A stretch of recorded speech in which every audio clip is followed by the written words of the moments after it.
بسم اللہ الرحمن الرحیم۔ السلام علیکم ناظرین۔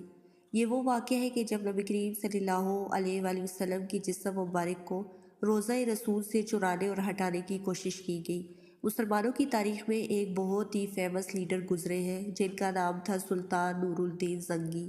نور الدین زنگی سلجوق سلطنت سے تھے اور ان کی سیریا یعنی کہ شام پر حکومت تھی۔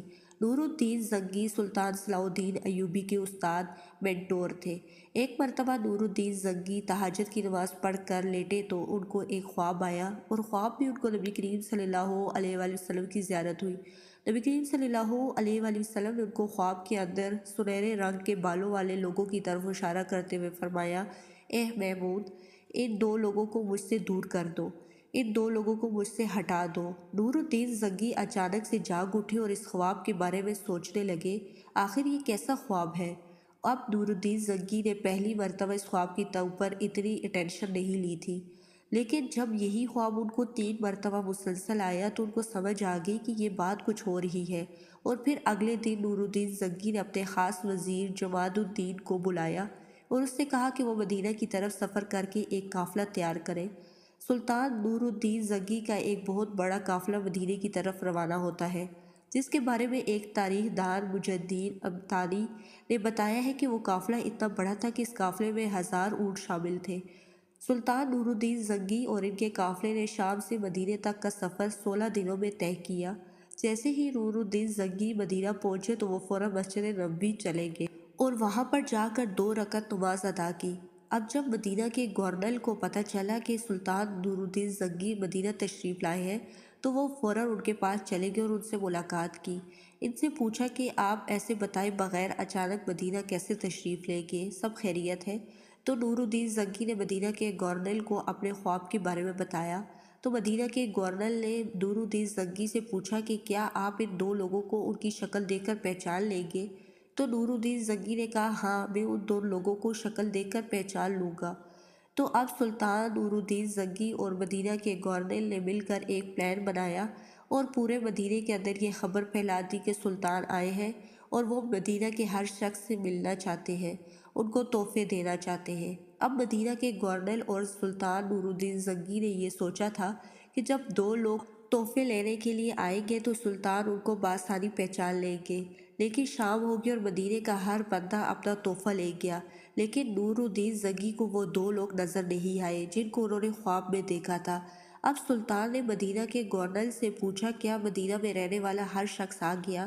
ہر شخص اپنا تحفہ لے گیا، کوئی بچا تو نہیں؟ تو گورنر نے کہا کہ نہیں، 2 لوگ نہیں آئے۔ گورنر نے بتایا کہ کچھ عرصہ پہلے مدینہ میں 2 لوگ آئے ہیں جن کا تعلق موروں کا مراکب سے ہے، جن سے مدینہ آئے ہیں، انہوں نے بہت صدقہ خیرات کیا اور وہ صرف اپنے ٹینٹ میں رہتے ہیں اور وہیں پورا دن اپنی عبادت و نمازوں میں مصروف رہتے ہیں۔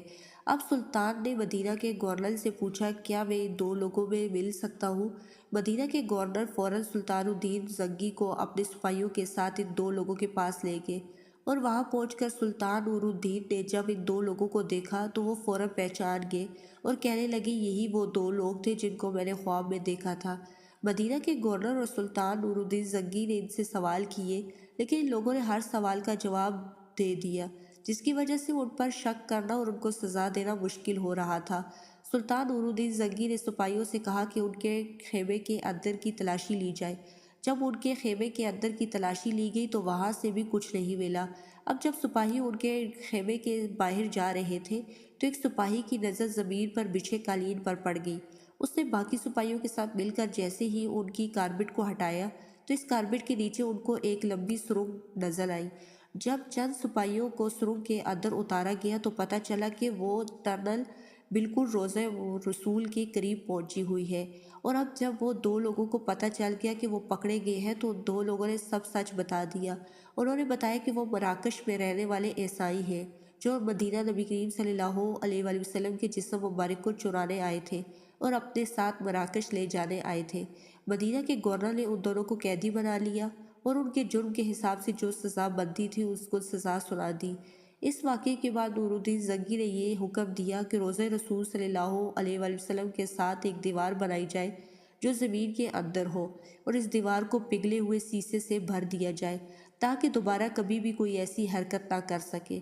قرآن مجید کی سورۃ مائدہ کی آیت 67 کے اندر اللہ تعالیٰ ارشاد فرماتا ہے کہ محمد صلی اللہ علیہ وآلہ وسلم آپ کو بچائیں گے، محفوظ رکھیں گے، یعنی کہ انسانوں سے۔ اور اس کے علاوہ بھی قرآن میں کئی جگہ ذکر ہے اور تاریخ بھی اس بات کی گواہ ہے کہ جس نے بھی نبی کریم صلی اللہ علیہ وآلہ وسلم کو تکلیف پہنچانے کی کوشش کی، اللہ نے اسے دنیا اور آخرت دونوں میں تباہ و برباد کر دیا۔